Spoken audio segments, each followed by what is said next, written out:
En el capítulo anterior veíamos el mejor gol de la historia de los mundiales, el más polémico y a la vez al mejor jugador de todos los tiempos alzar la Copa del Mundo. Para este, Maradona llegaba en plenitud, transformándose en los años anteriores en un ícono del Napoli y que a la vez esa idolatría sería representada aún más en la separación que existía en Italia entre el norte y el sur. En la final hablaremos de una de las jugadas polémicas más recordadas por los argentinos en toda la historia de los mundiales. Bienvenidos y bienvenidas a Los Secretos del Mundial de Italia 1990. En un mundo totalmente revolucionado, en China se producía una de las masacres más importantes de la historia de un gobierno contra su población. En la plaza de Tiananmen, miles de manifestantes marcharon durante varias semanas pidiendo la salida del líder del Partido Comunista Nacional y un llamado a elecciones democráticas.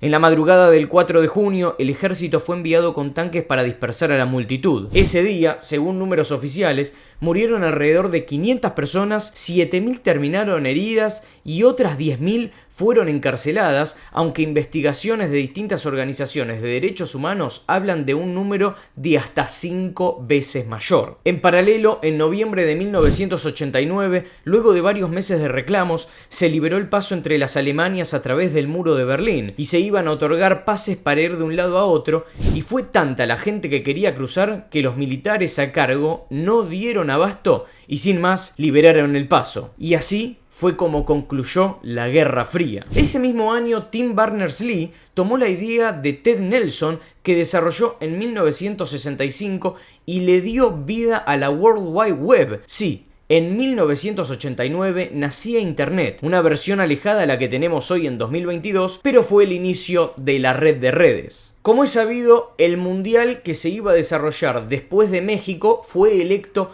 2 años antes, o sea, en 1984. Para 1990, el Mundial debía volver a Europa, luego de su paso por América en 1986. Recuerdan que en el capítulo anterior les había contado que iba a recibirlo Colombia, finalmente terminó organizándolo México en tiempo récord. Bueno, el 19 de mayo de 1984, en Zúrich, debían elegir la organización de la sede. Italia, Unión Soviética, Grecia, Inglaterra y Francia eran los candidatos a quedarse con la organización. Grecia e Inglaterra, al ver que tenían pocas chances de hacerlo, decidieron bajar su candidatura, mientras que Francia lo hizo tiempo más tarde, entendiendo que necesitaba un tiempo más para organizar el mundial y por eso pensaba su candidatura para el próximo mundial que recibiera Europa, que sería para 1998. Finalmente, en la votación, Italia recibió 11 votos, mientras que la Unión Soviética recibió 5, por lo que de esta forma Italia se convertía en el segundo país en organizar 2 Copas del Mundo, debido a que México había sido el primero, pero a su vez el primer país europeo en recibirla en segunda oportunidad. En la previa a este mundial hubo 2 grandes escándalos que, si bien no tuvieron relación directa con Italia 1990, 2 selecciones importantes en el mundo no tuvieron la posibilidad de participar. Por un lado estuvo lo sucedido entre México y los Cachirules, un conflicto en un torneo organizado por la CONCACAF, el Mundial Sub-20 de 1989. En 1988 se disputó en Guatemala el 12º torneo juvenil de la CONCACAF, que sería clasificatorio para el Mundial de Arabia Saudita Sub-20. Allí, México logró la clasificación gracias a la obtención del subcampeonato. Mientras se desarrollaba el mismo, los periodistas Antonio Moreno y Alfredo Ruiz de México descubrieron incongruencias entre las edades de algunos futbolistas que disputaban el torneo al compararlo con información que aparecía en un anuario de 1987 de la Federación Mexicana de Fútbol. Pese a que el presidente de la federación trataba de minimizar la denuncia, la investigación periodística continuó y empezaron a aparecer copias de actas de nacimiento adulteradas de 4 jugadores con entre 2 y 7 años más de lo que permitía la competición. Aunque nunca se pudo demostrar, varios aseguraban que muchos jugadores, incluso la gran mayoría de ese plantel, superaba los 20 años de edad, lo que daba un promedio más alto de lo permitido. Esta información fue presentada a los pocos días por varias federaciones de fútbol de la CONCACAF, que actuó rápidamente y suspendió a la selección juvenil. A los pocos meses la FIFA no solo reafirmó la sanción, sino que la aumentó a 2 años para todas las selecciones nacionales, lo que automáticamente le impedía a México disputar el Mundial de 1990. Por otra parte, en Sudamérica, Chile también iba a sufrir una suspensión. Por la última fecha de las eliminatorias le tocó visitar el Maracaná para enfrentar a Brasil en el partido decisivo, y el que ganara se quedaba con la clasificación para Italia. Luego de un primer tiempo sin goles, Brasil se pondría en ventaja con gol de Careca a los 4 minutos, lo que le daba la clasificación al local. Cerca de los 20 minutos, desde una de las cabeceras del estadio, salió una bengala que cayó cerca del arquero chileno Roberto Cóndor Rojas, que se desplomó en el piso. Cuando sus compañeros se acercaron y lo vieron sangrando, pidieron la suspensión del partido debido a que no había garantías para continuar y abandonaron la cancha. El partido no siguió. Pero presten atención a lo que estaba por descubrir la FIFA. Luego de varios días, la FIFA inició una investigación que confirmaba que gracias a los videos de la transmisión se veía la bengala salir desde la tribuna, pero no se le veía impactar contra el arquero. Una pericia médica confirmaba que la herida del portero no tenía restos de pólvora, sino que había sido producida por un elemento cortante. A la investigación se le sumaron imágenes de un fotógrafo argentino que capturó el momento donde se ve que la bengala cae,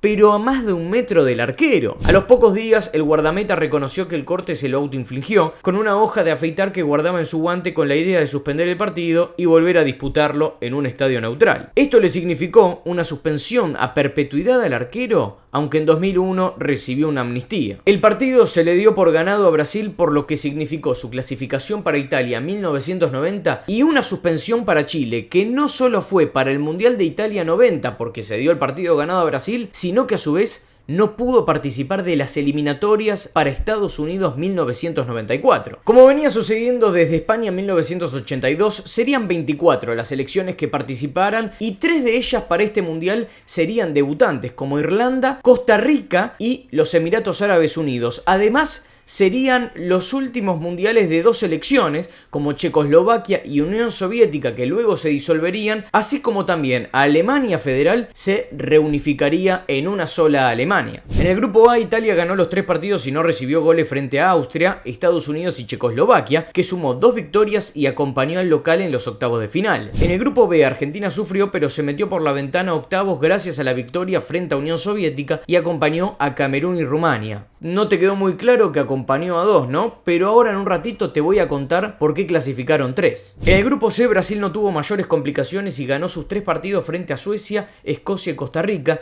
que debutaba y dio el batacazo terminando segunda de su grupo. En el grupo D, Alemania terminó con 10 goles a favor, el mayor número en la primera fase, gracias a las victorias con Yugoslavia, que terminó segunda, Emiratos Árabes y un empate con Colombia en la última fecha, que sirvió para que los cafeteros clasifiquen. España, con 2 victorias y un empate, ganó su grupo acompañado de Bélgica y Uruguay, quedando afuera Corea del Sur sin puntos y con un solo gol a favor. En el grupo E, Inglaterra y Países Bajos parecían tener un grupo accesible, con Irlanda y Egipto de rivales, pero estuvieron hasta la última fecha peleando por clasificar y lograron avanzar junto a Irlanda. En octavos de final, Inglaterra venció a Bélgica por 1-0 y se enfrentaría en cuartos con Camerún, que eliminó a Colombia por 2-1 en tiempo suplementario. Por su parte, Checoslovaquia goleó 4-1 a Costa Rica y en cuartos se enfrentaría a Alemania, que venció 2-1 a Países Bajos. El local Italia seguía sin recibir goles y le ganó 2-0 a Uruguay, y enfrentaría a Irlanda, que por penales venció a Rumania y llegó a cuartos de final sin ganar ningún partido. Yugoslavia daría otro batacazo y dejaba fuera a España por 2-1 en 120 minutos, y en cuartos se enfrentó a Argentina, que ganó el clásico sudamericano frente a Brasil. Los semifinalistas iban a ser Argentina, que venció por penales a Yugoslavia,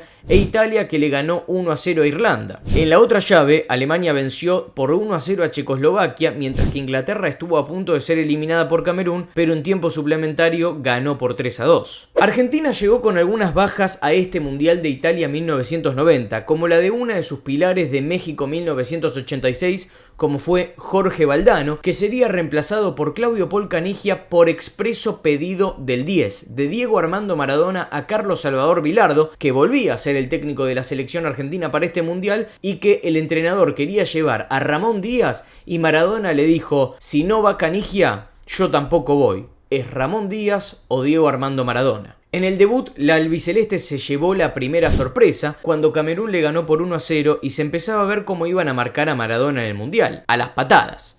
El conjunto africano llegó al gol estando con 10 jugadores y terminaría con 9 al final del partido. Pese a todo, Argentina no pudo vencer al arquero N'Kono. En el segundo encuentro pudo llevarse el triunfo frente a la Unión Soviética con goles de Troglio y Burruchaga y necesitaba el triunfo en la última fecha para poder pasar de ronda sin depender de nadie. Pero enfrente estuvo un duro equipo como era Rumania y empató 1-1, por lo que tuvo que esperar a que se definieran el resto de los grupos para ver si era uno de los 4 mejores terceros, cosa que logró. En los octavos de final le tocó enfrentar en un mítico partido a Brasil, un conjunto que nunca había logrado derrotar en la historia de los mundiales. El primer tiempo fue un auténtico paseo de la verde amarela, a punto tal que existe la anécdota de que Bilardo les dijo en el entretiempo a los jugadores argentinos que no le dieran la pelota a los de amarillo. En el segundo tiempo los palos siguieron salvando a Argentina hasta que a 10 minutos del final Diego Maradona, rodeado de 4 defensores brasileños, logró poner un pase al vacío para Canigia, que entró al área, gambeteó a Tafarel para poner el 1-0 y pasar a los cuartos de final. En la siguiente instancia le tocó enfrentar a Yugoslavia, que desde los 30 minutos del primer tiempo jugó con 10 y pudo aguantar hasta los 120 a Argentina y llegó a los penales,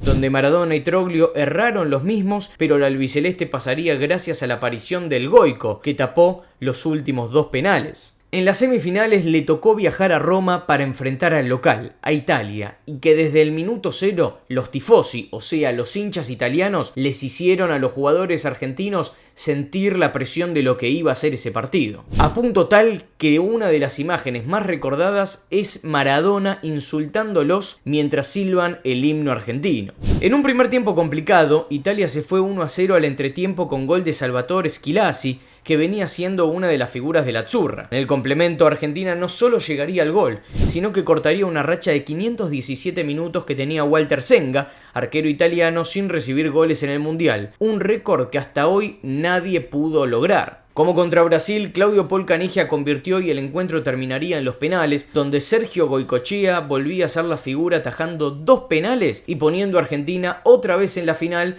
donde lo esperaría Alemania o Inglaterra. La segunda semifinal entre los ingleses y los alemanes terminó 1-1, por lo que fueron a los penales, y los ingleses erraron los últimos 2, por lo que se quedaban a las puertas de disputar su segunda final de una Copa del Mundo, y los alemanes clasificaban a una nueva definición, lo que sería por primera vez en la historia una final que se repetía y en mundiales consecutivos. Para la final, Argentina llegaba sin mostrar su mejor versión futbolística y con un Diego Maradona entre algodones y con un tobillo tan inflamado que casi le haría perderse la final. Pero conocemos a Diego Armando Maradona y no se iba a perder esa definición. La final se disputó en Roma y fue un partido en el que reinaron las polémicas decisiones del árbitro Edgardo Codesal, muy recordado por los hinchas argentinos. Sobre los 65 minutos, el delantero Klinsmann controlaba la pelota en campo argentino hasta que Gustavo De Sotti lo barrió violentamente levantándolo por el aire y el árbitro Codesal no dudó, por lo que le sacó la que sería la primera tarjeta roja en una final mundialista. Hasta ahí era un partido en el que ambos equipos tenían la posibilidad de abrir el marcador,